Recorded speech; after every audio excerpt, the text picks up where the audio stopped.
দিল্লির এক এনজিওর নামে ব্যক্তিগত তথ্য চুরির অভিযোগ। টাকা দেওয়ার টোপে আধার নাম্বার, ব্যাংকের তথ্য লিখিয়ে নেওয়া হচ্ছে কাগজে। কালিকাপুর বস্তি এলাকায় চাঞ্চল্যকর অভিযোগ, আর এই নিয়ে আনন্দপুর থানায় অভিযোগ জানিয়েছেন স্থানীয় কাউন্সিলর। স্বেচ্ছাসেবী সংস্থার নামে টাকার টোপ, নানা কায়দায় তথ্য চুরির চেষ্টা করা হচ্ছে বলে অভিযোগ। এই নিয়েই চাঞ্চল্য কলকাতা পুরসভার 108 নম্বর ওয়ার্ডের কালিকাপুরে। আমার কাছে ব্যাংক অ্যাকাউন্ট নাম্বার, আধার নাম্বার নিচ্ছে এনজিও থেকে এসে। হ্যাঁ, নিল তো, আমার কাছ থেকেও নিল তো।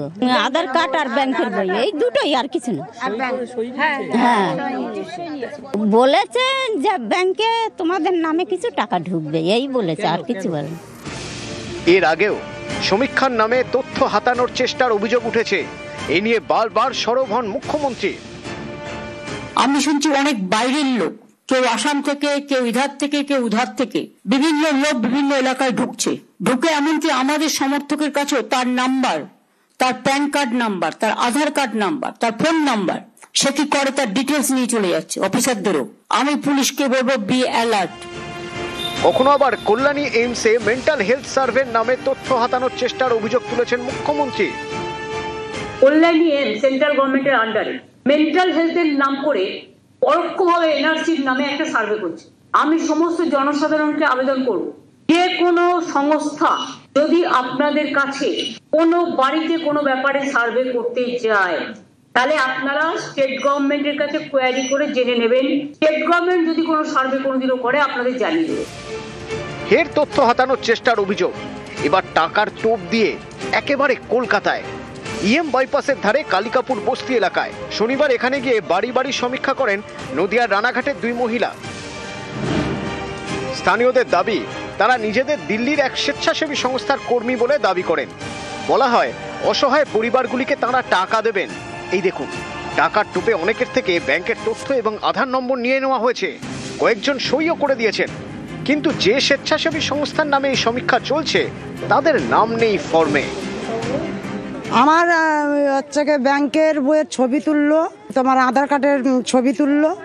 তখন আমার ডাউট হয়েছিল যে ব্যাংকের বইয়ের এরকম ছবি তুলে পুরো ব্যাংকের বইয়ের পুরো ডিটেলস নিচ্ছে। তখন আমি এইটাই ভাবলাম যে যেহেতু ক্লাব থেকে এসছে, ক্লাবের সবাই আছে, যার জন্য ওটা ভেবেও আমি চুপ করে গেলাম। উপর মহলে যারা আছেন, আমাদের উপরে স্টাফ, ওনারা জানিয়েছেন বলেছেন, সেটা আমি জানি। কনসার্ন লেটার বলে বা পারমিশন লেটার বলে, সেটা ওনারা করেছেন। ওটাতে তো আমরা থাকি না, আমরা যেহেতু ফিল্ডে কাজ করি, তো ওই লেটারও নাকি ওনাদের কাছে আছে। এ নিয়ে আনন্দপুর থানায় অভিযোগ জানিয়েছেন স্থানীয় কাউন্সিলর। স্বেচ্ছাসেবী সংস্থার কর্মী বলে দাবি করা দুজনকে জিজ্ঞাসাবাদ করেছে পুলিশ।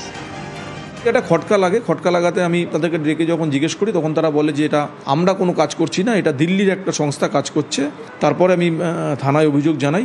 আমার মনে হচ্ছে এখানে কোনো বৃহৎ কোনো ষড়যন্ত্র লুকিয়ে আছে, কারণ যা যা ডকুমেন্টস নেওয়া হচ্ছে একটা গরিব মানুষের ব্যাংকের অ্যাকাউন্ট শূন্য করে দেওয়ার পক্ষে যথেষ্ট।